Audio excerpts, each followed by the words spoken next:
Dear students, good morning. Welcome to the class. In last session, we have discussed chapter number 3, History of Ancient Civilization. Today, we are discussing the term civilization, which is generally civilization and culture are used as one and the same. ನಾವು ಮೂರನೇ ಅಧ್ಯಾಯವನ್ನು ಕಳೆದ ಪಾಠದಲ್ಲಿ ಪ್ರಾರಂಭ ಮಾಡಿದ್ವಿ. ಅದರಲ್ಲಿ ನಾವು ಪ್ರಾಚೀನ ನಾಗರಿಕತೆಯ ಬಗ್ಗೆ ಅಧ್ಯಯನವನ್ನು ಪ್ರಾರಂಭ ಮಾಡಿದ್ವಿ. ಕಲ್ಚರ್ ಅಂದರೆ ಸಂಸ್ಕೃತಿ, ಸಿವಿಲೈಜೇಷನ್ ಅಂದರೆ ನಾಗರಿಕತೆ. ಹೆಚ್ಚು ಕಡಿಮೆ ಎರಡೂ ಪದಗಳನ್ನು ಒಂದೇ ರೀತಿಯಾಗಿ ನಾವು ಬಳಕೆಯನ್ನು ಮಾಡಿದ್ದೀವಿ.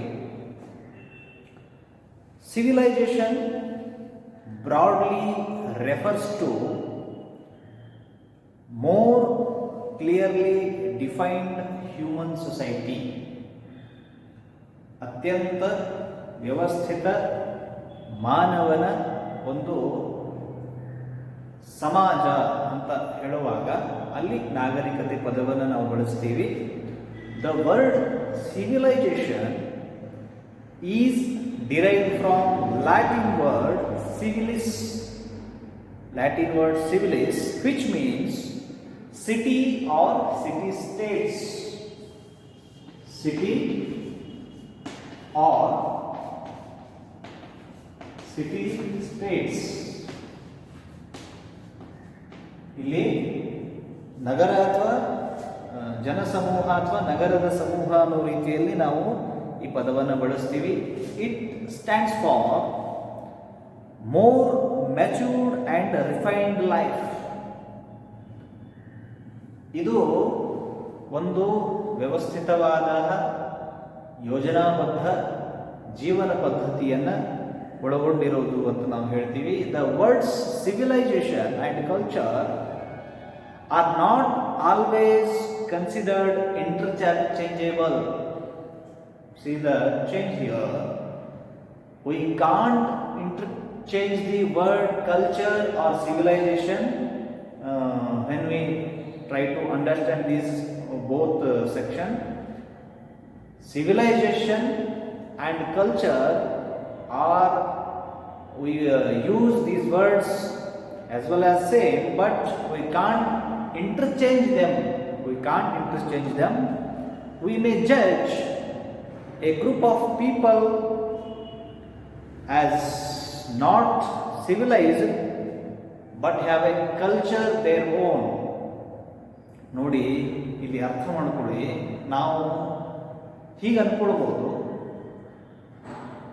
ನಾಗರಿಕತೆ ಇಲ್ಲದ ಕಡೆಯಲ್ಲಿಯೂ ಒಂದು ಸಂಸ್ಕೃತಿ ಬೆಳೆದಿರಬಹುದು. ಎಲ್ಲಿ ನಾಗರಿಕತೆ ಇಲ್ಲ ಅಂತ ನಾವು ಅನ್ಕೊಳ್ತಾ ಇದ್ದೀವಿ, ಅಲ್ಲಿ ಒಂದು ಸಂಸ್ಕೃತಿ ಅಲ್ಲಿ ಅಭಿವೃದ್ಧಿ ಆಗಿರಬಹುದು ಅಂತಕ್ಕಂಥದ್ದು ನಾವು ಹೇಳ್ತೀವಿ. One can say that civilization is what we have. See the change here. Civilization is what we have and culture is what we are. ನಾವು ಯಾವುದನ್ನು ಹೊಂದಿದ್ದೇವೋ, ಯಾವುದು ನಮ್ಮ ಬಳಿ ಇದೆಯೋ ಅದನ್ನು ನಾಗರಿಕತೆ ಅಂತ ಹೇಳ್ಬೋದು. ಯಾವುದು ನಾವೇ ಆಗಿದ್ದೇವೆಯೋ ಅದನ್ನು ಸಂಸ್ಕೃತಿ ಅಂತ ಕರಿಬಹುದು. Civilization refers to our material gains, whereas culture refers to our spiritual and philosophical gains or achievements.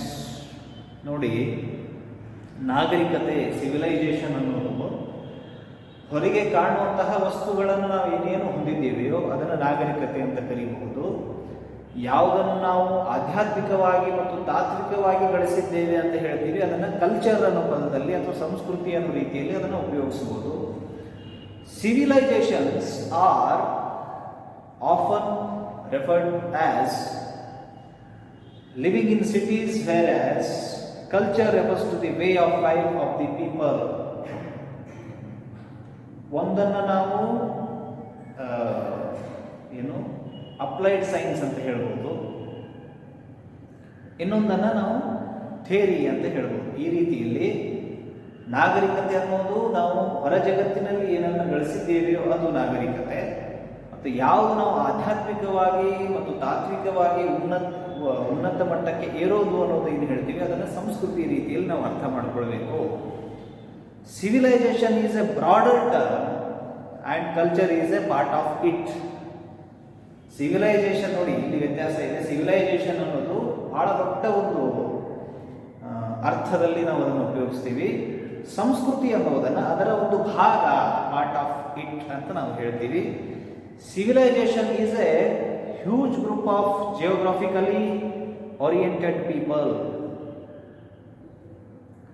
ಭೌಗೋಳಿಕವಾಗಿ ಜನರ ಒಂದು ಸಮೂಹವನ್ನು ಅಥವಾ ವಸ್ತುಗಳನ್ನು ಒಳಗೊಂಡಿರುವುದು ನಾಗರಿಕತೆ. Every civilisation has a culture of its own. ಪ್ರತಿಯೊಂದು ನಾಗರಿಕತೆಯು ತನ್ನದೇ ಆದ ಒಂದು ಸಂಸ್ಕೃತಿಯನ್ನು ಹೊಂದಿರುತ್ತೆ ಅಂತ ನಾವು ಹೇಳ್ಬೋದು. Sometimes there could be more than one culture in a civilization. ಅನೇಕ ಬಾರಿ ಒಂದು ನಾಗರಿಕತೆಯಲ್ಲಿ ಅನೇಕ ಸಂಸ್ಕೃತಿಗಳನ್ನು ನಾವು ಕಾಣ್ತೀವಿ. Culture is transmitted and transferred. Civilization is entirely passed on. And civilizations grow, degrade and disintegrate and end. The differences between the two can further be summarized as follows. ಅನೇಕ ಇಲ್ಲಿ ವ್ಯತ್ಯಾಸಗಳು ಅಂದರೆ ಸಿವಿಲೈಸೇಷನ್ ಅಂದರೆ ಏನು, ಕಲ್ಚರ್ ಅಂದರೆ ಏನು, ಅನೇಕ ವ್ಯತ್ಯಾಸಗಳನ್ನ ನಾವು ನೋಡ್ತೀವಿ. ಕಲ್ಚರ್ ಅಂತ ಹೇಳಿದಾಗ most of it internal and civilization it is external. ನೋಡಿ ಇದು ಕಲ್ಚರ್ ಅಂತ ಹೇಳಿದಾಗ ಇದು ಇಂಟರ್ನಲ್ ಅಂತ ನಾವು ಹೇಳ್ಬೋದು. ಅದನ್ನ ಇಲ್ಲಿ ನೋಡುವಾಗ ಇದನ್ನ ಸಿವಿಲೈಸೇಷನ್ ಅಂತ ಹೇಳುವಾಗ ಇದನ್ನ ನಾವು ಎಕ್ಸ್ಟರ್ನಲ್, ಯಾವುದು ಹೊರ ಜಗತ್ತಿನಲ್ಲಿ ನಮಗೆ ಕಾಣಿಸುತ್ತೋ ಅದು ಸಿವಿಲೈಸೇಷನ್. ಯಾವುದು ಕಣ್ಣಿಗೆ ಕಾಣದ ಬೆಳವಣಿಗೆ ಅಂತ ನಾವು ಹೇಳ್ತೀವೋ ಅದನ್ನ ಸಂಸ್ಕೃತಿ ಅಂತ ಕರೀಬಹುದು. Civilisation includes towns, cities, villages, buildings, bridges, transport, technology et cetera. And the culture includes art, literature, religion, philosophy, food and dress, thoughts and beliefs, customs and traditions. ನೋಡಿ ವ್ಯತ್ಯಾಸಗಳು ಎಷ್ಟಿದೆ. ಅದೇ ರೀತಿ civilisation has major standards or standards of measurements. Culture has no standards of measurement.